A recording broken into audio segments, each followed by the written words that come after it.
마태복음의 말씀 71번째 다시 모이자라는 제목으로 말씀을 나눠보고자 합니다. 계속해서 저희들이 말씀을 나누고 있는 마태복음 18장 그 전체 장제목이 있는데, 그 전체 장제목은 천국에서 큰 자가 누구냐, 천국에 들어갈 수 있는 자, 천국은 누구에게 허락될 수 있는가라는 장제목을 가지고 있습니다. 우리가 죄인이라면 어떻게 천국에 갈 수 있겠는가라는 것을 이야기하면서 죄인이지만 천국의 삶을 소망하며 천국에 갈 수 있는 구체적인 방법을 이야기하는 것이 오늘 본문의 말씀입니다. 어린 아이와 같은 마음을 가질지라도, 지극히 작은 자를 하나님 대하듯 대할지라도, 저와 여러분은 예수님을 믿지 않는다면 어떤 공로와 수고로도 구원받는 자, 천국에 갈 수 있는 자가 아니라는 것이죠. 우리 모두는 죄인임을 인정하고 죄인인 것에서 어떻게 천국을 허락받으며 천국의 큰 자가 될 수 있을까를 오늘 본문에서 이야기합니다. 두 가지를 이야기합니다. 그 첫 번째는 구원의 문제는 교회에 있다라는 것입니다. 구원의 문제는 교회에 있다. 그것을 마음에 품을 때 우리는 천국을 꿈꿀 수 있다는 것이죠. 죄의 문제든 구원의 문제든 여러분이 살아가는 인생에, 여러분 삶에 어떠한 문제든 교회에서 해결받아야 천국을 꿈꿀 수 있다는 것입니다. 오늘 본문 15절에서 17절에 이렇게 증거합니다. 좀 길지만 함께 읽도록 하겠습니다. 함께 읽겠습니다. 내 형제가 죄를 범하거든 가서 너와 그 사람과만 상대하여 권고하라. 만일 들으면 내가 내 형제를 얻은 것이요, 만일 듣지 않거든 한두 사람을 데리고 가서 두세 증인의 입으로 말마다 확증하게 하라. 만일 그들의 말도 듣지 않거든 교회의 말하고 교회의 말도 듣지 않거든 이방인과 세리와 같이 여기라. 15절에서 먼저 이야기하는 것이 무엇입니까? 인간의 관계 안에서 문제를 해결하라고 이야기하죠. 15절을 다시 한번 읽어보겠습니다. 내 형제가 죄를 범하거든 가서 너와 그 사람과만 상대하여 권고하라. 만일 들으면 내가 내 형제를 얻은 것이요. 15절의 증거는 어떤 죄의 문제든 구원의 문제든 그 문제가 발생했을 때 첫 번째 해결할 수 있는 것은 사람 대 사람, 인간의 관계 안에서 그 문제를 해결할 수 있다라고 이야기하고 있습니다. 하나님과 나의 영적인 문제, 하나님과의 1대1의 문제 속에서 발생된 죄의 문제를 제외하고 저와 여러분이 짓는 모든 죄는 사람의 관계 속에서 범하는 죄지요, 범하는 잘못입니다.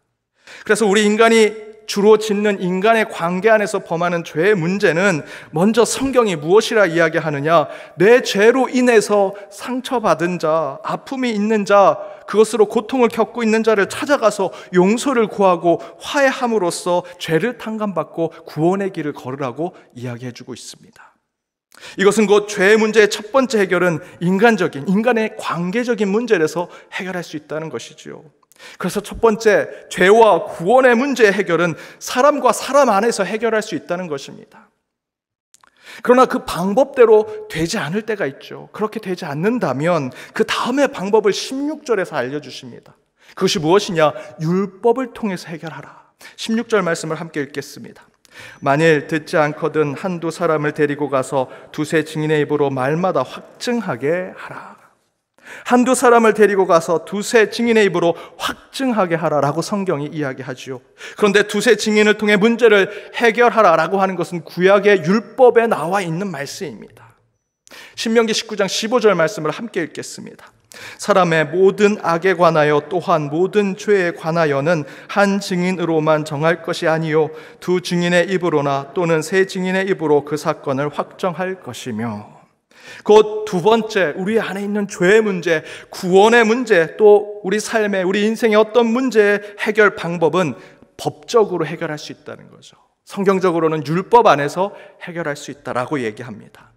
처음에 15절의 말씀대로 사람과 사람 안에서 그것을 해결해 보는 것, 곧 죄인은 자신으로 상처받은 이들, 자신에게 고통받은 이들에게 용서를 구함으로써 내 죄를 탕감받을 수 있는데, 그러나 그렇게라도 문제가 해결되지 않는다면 그 다음에는 법을 가져와야 한다라는 것입니다. 율법으로 해결해야 한다.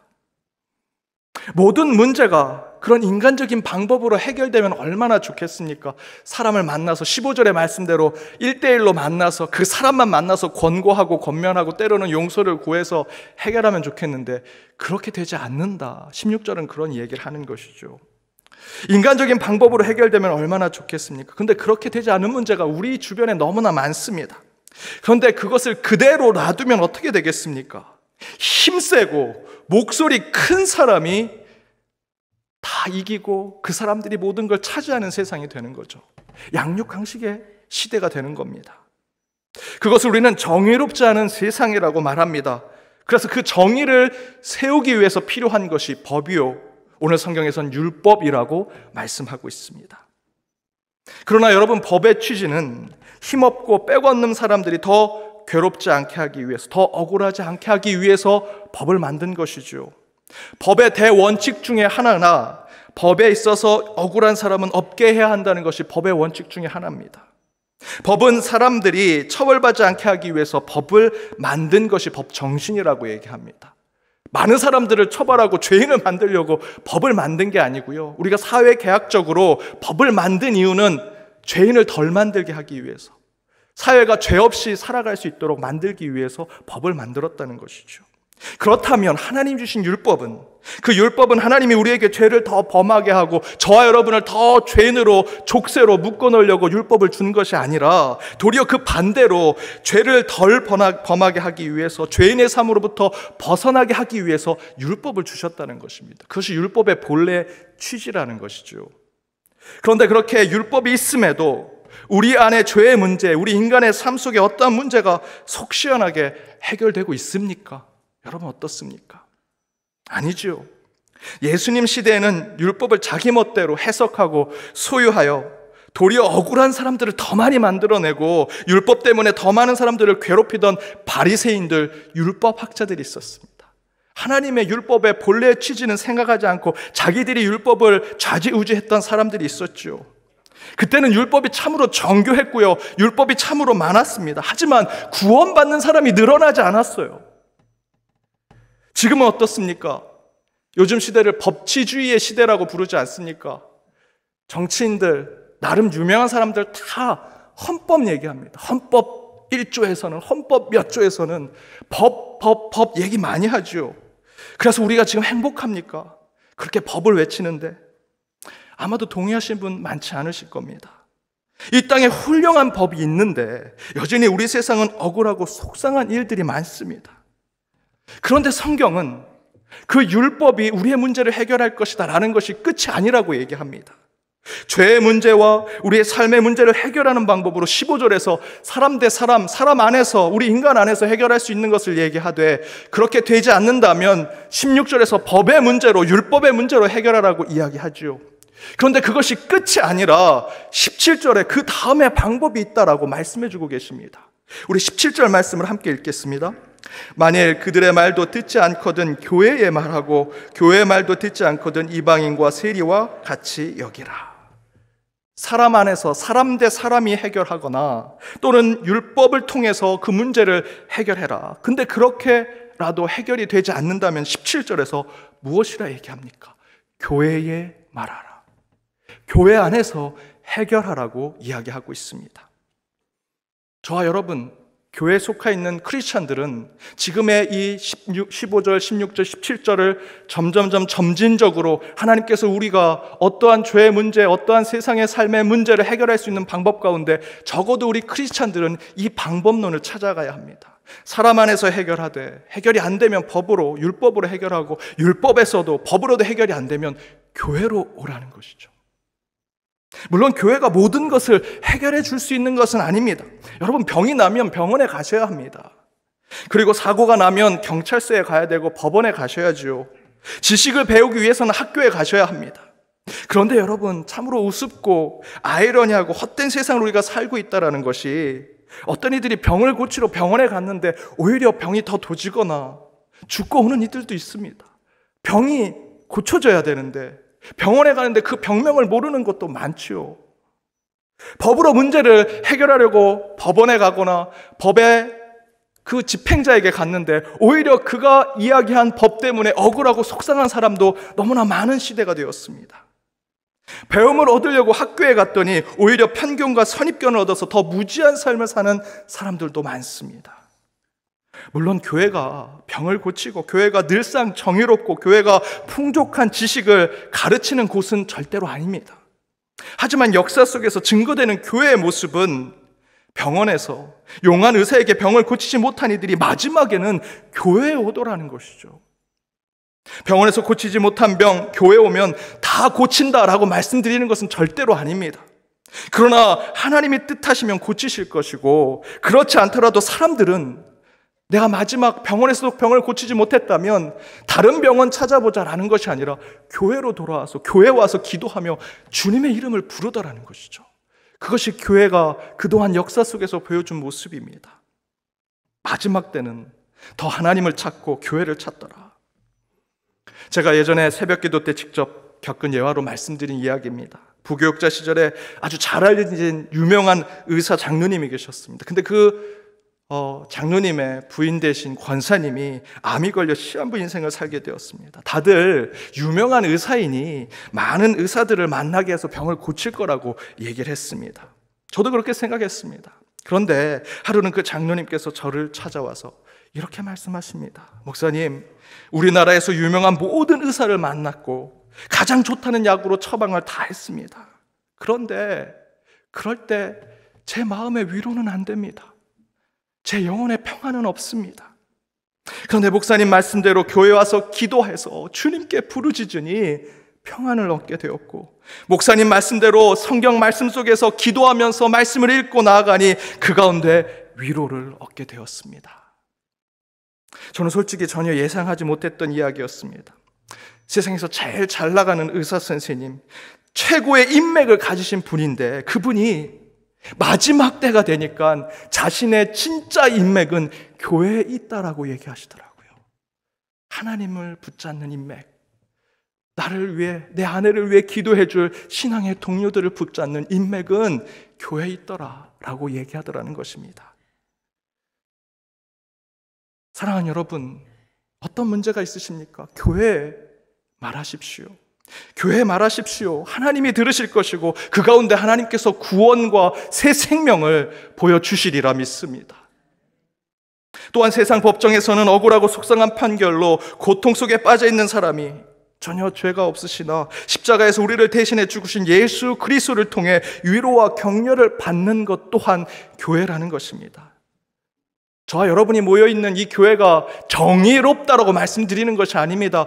요즘 정의롭지 못한 부분이 많아서 교회가 비난을 받고 있지 않습니까? 그럼에도 불구하고 이 교회 몸 대신 예수 그리스도는 완전한 공의로우신 분 아니십니까? 세상 법에 억울함을 당했다면 교회에서 완전하신 주님 앞에 무릎 꿇고 위로받으시고 격려받으십시오. 세상에 수많은 철학자, 교육자, 사상가들이 얼마나 많습니까? 한국의 대학 교수가 10만이 넘었습니다. 하지만 한국 사회에 학문의 진보, 지식의 발전은 이루어졌는지 모르지만 사람됨에 대한 인성이 정말 우리 학생들에게 가르침으로 전해지고 있는가? 저는 의심이 됩니다. 과거에 선생님이 부족하던 시절에 저는 제 초등학교 때는 60명이었습니다. 65번까지 있었습니다. 이렇게 얘기하니까 권사님이 말도 마, 우리는 90번까지 있었어. 정말 콩나무 시루처럼 그렇게 있으셨죠. 정 안 되니까 사과박스에 의자에 놓고 공부했다는 분도 제가 얘기를 들었습니다. 지금 선생 많습니다. 하지만 참 선생이 없어요. 그때는 선생이 부족했지만 참 스승이 있었습니다. 그 가운데 교회는 학교가 하지 못하는 진짜 사람을 사랑하는 교육을 할 수 있는 곳입니다. 세상 학교가 하지 못하는 진짜 세상을 사랑하는 지혜를 가르치는 곳이 될 수 있다는 것이죠. 유명한 인간 강사, 인터넷 강사, 그 유명한 인터넷 강사가 그런 인성을, 그런 신앙을 가르쳐 줄 수 있을까? 자기 권리만 챙기는 선생님들이 그런 배움을 줄 수 있을까? 과외 선생님, 학원 선생님이 지식만을 가르쳐주지 정말 인간의 성품, 사람됨을 가르쳐줄 수 있을까? 모든 이권, 모든 보상, 모든 대가 없이 순수한 지혜와 가르침을 줄 수 있는 분은 저는 교회 안에만 있을 수 있다고 생각합니다. 우리 교회 학교의 선생님들, 주일학교의 선생님들이 그것을 할 수 있다고 저는 생각합니다. 이렇듯 교회가 진정한 지식과 지혜, 사람됨을 가르칠 수 있는 곳입니다. 제가 스승의 날이라 제 교회 주일학교 선생님께 오랜만에 인사를 드렸습니다. 스승의 은혜에 감사합니다. 이런 표현을 썼습니다. 그랬더니 그 선생님, 야, 같이 늙어가는데 무슨 스승이야. 교학교 선생님들, 주일학교 선생님들이 그렇지 않습니까? 야, 이제는 네가 목사고 나는 여전히 집사야. 에이, 스승이라는 표현 쓰지 마. 같이 스승 되고 같이 늙어가고 같이 신앙의 동료 되자. 여러분, 이건 교회에서만 있을 수 있는 겁니다. 그분은 그렇게 얘기하시지만 저는 평생 그분을 저의 영적 스승으로 모실 겁니다. 사랑하는 여러분, 죄와 구원, 세상의 모든 문제에 대해서 우리는 이제 교회 안에서 해결점을 찾아야 합니다. 저는 확신합니다. 코로나가 끝나면 우리는 다시 모이게 될 것입니다. 모든 사람들이 이제 코로나가 끝나면 교회가 다 흩어지고 교회가 다 개별적인 모임을 하게 될 것이라고 얘기하죠. 사람과 사람 안에서 문제가 해결되고 법적으로 풀어야 될 것이라고 얘기합니다. 그러나 진정으로 우리에게 갈급한 것은 세상의 사람들이 아닙니다. 세상의 스승이 아닙니다. 법적인 어떤 것이 아닙니다. 세상에 흥미로운 것이 아닙니다. 저는 영적으로 갈망을 채울 수 있는 곳은 교회뿐이라고, 주님이 임재하신 이 성전뿐이라고 믿습니다. 보십시오. 포스트 코로나 시대에 교회에 다시 사람들이 모일 것입니다. 우리는 다시 모여 이곳에서 새로운 시대의 영성을 찾아야 하고 새롭게 신앙과 교제의 삶을 구축해야 할 것입니다. 다시 모일 그 교회를 생각하면서 지금의 이 코로나를 신앙과 믿음으로 이겨내는 저와 여러분이 되기를 주님의 이름으로 축복합니다.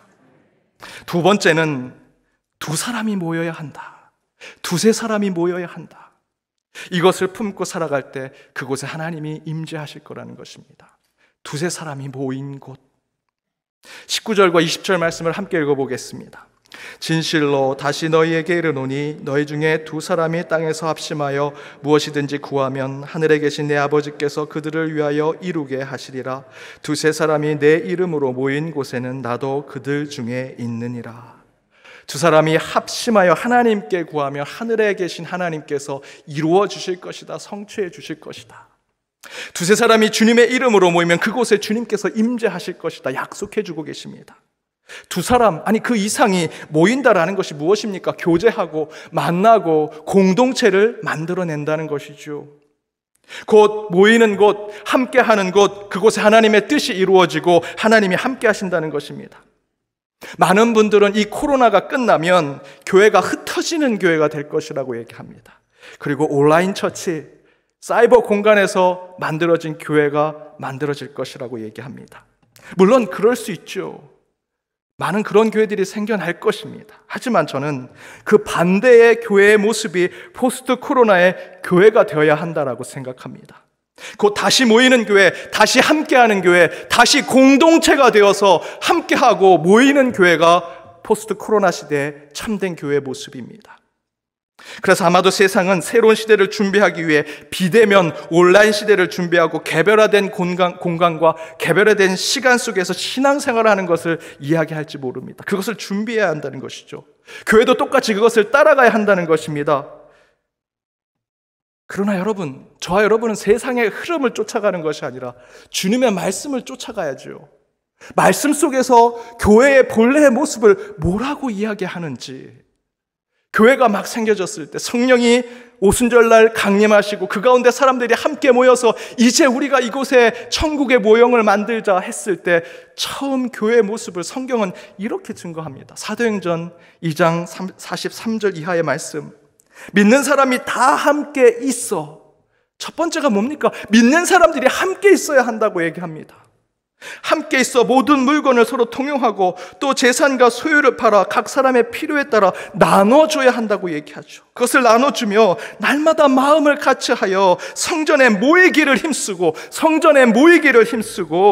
집에서 떡을 떼며 기쁨과 순전한 마음으로 음식을 먹고 하나님을 찬미하며 또 온 백성에게 칭송을 받으니 주께서 구원받는 사람을 날마다 더하게 하셨다라고 증거합니다. 2000년 전에 인터넷이 없던, 사이버 공간이 없고 SNS가 없었던 때의 교회라고 생각하십니까? 아니요. 저는 이 교회는 지금 과학이 발전한 이 시대에도 동일하게 우리가 지켜야 할 교회라고 저는 믿습니다. 인터넷으로 예배를 잘 드리면 세상이 친송하고 세상 사람들이 야, 너 예배 잘 드린다, 그럴 것이라고 생각합니까? 그래서 구원받는 자가 늘어날까요? 아니요. 내 시간, 내 물질, 내 것은 하나도 희생하지 않으면서 예배를 잘 드리고 신앙생활을 잘하겠다는 것은 내 손에 피 한 방울 묻히지 않고 어린 양을 잡아 제사를 드리려고 하는 바리새인의 모습과 다르지 않습니다. 그런 모습을 가지고 있다면 저는 그들을 온라인, 사이버 바리새인이라고 부르고 싶습니다. 지금은 코로나 시대라 어쩔 수 없이 저희들이 이렇게 온라인으로, 인터넷으로 예배를 드리게 되지만 이 시대가 끝나면 저희는 다시 모여야 합니다. 코로나로 무너진 예배의 재단을 다시 수축하는 것은 다른 것이 없습니다. 다시 성전에 모이는 것, 그리고 내 시간, 내 정성을 하나님께 드리고 그 시간과 물질, 마음과 뜻을 다 함께 나누는 우리 성도들과 함께 주님을 찬양하고 경배하는 모습이 있는 것, 그것이 예배의 회복입니다. 오늘 본문 19절과 20절을 다시 보십시오. 두 사람이 땅에서 합심하여 무엇이든지 구하면 하늘에 계신 내 아버지께서 그들을 위하여 이루게 하시리라. 두세 사람이 내 이름으로 모인 곳에는 나도 그 중에 있느니라. 하나님이 약속해 주고 계시지요. 어떤 어려운 일, 힘들고 괴로운 일이 있을지라도 두 사람이 합심해서 기도하고 두세 사람이 주님의 이름으로 모인다면 그 문제 해결해 주겠다. 내가 너희와 함께 하겠다. 그 문제 해결되지 않더라도 우리 주님이 우리와 동행해 주시겠다고 약속해 주시는 말씀입니다. 코로나가 끝나면 우린 다시 모여야 합니다. 제가 청년 때 어떤 일을 맡게 되었습니다. 그래서 제 친구랑 같이 조금 힘든 일인데 그 일을 하게 됐는데 제 친구가 통 연락도 안 되고 안 옵니다. 그래서 혼자 교회 마당에서 혼자 그 일을 하게 되었습니다. 그런데 몸이 불편하신 장로님 한 분이 교회에서 기도하고 가시면서 제 모습을 보더니 저한테 오셔서 야, 도와줄게 하면서 같이 일을 하게 되었습니다. 제가 장로님 아니에요. 저 혼자 해도 괜찮아요. 그런데도 장로님이 같이 하자고, 내가 조금이라도 도와줄게. 근데 그 모습을 2층에 있는 부목사님이 보신 겁니다. 부목사님이 불이 나게 달려와서 장로님 하지 마세요. 제가 이제 도와줄 테니까 이제 장로님 이제 가셔도 됩니다. 그랬더니 장로님이 아니야, 내가 같이 도와줄게. 그러면서 그 장로님이 이런 얘기를 하셨습니다. 하나보다 둘이 낫고 둘보다 셋이 낫지. 여러분, 이게 교회 아닙니까? 이게 예배지요. 한 명 있는 것보다 두 분이 같이 예배 드리는 것, 두 명보다 세 명이 같이 예배 드리는 것이 더 기쁨이요, 하나님께 영광이 되는 것입니다. 그것이 선교요, 그것이 전도가 될 것이고 그것이 우리의 신앙의 삶이 될 것이라 저는 믿습니다. 사랑하는 여러분, 다시 모이십시다. 모여야 힘이 되고 모여야 주님이 함께 하십니다.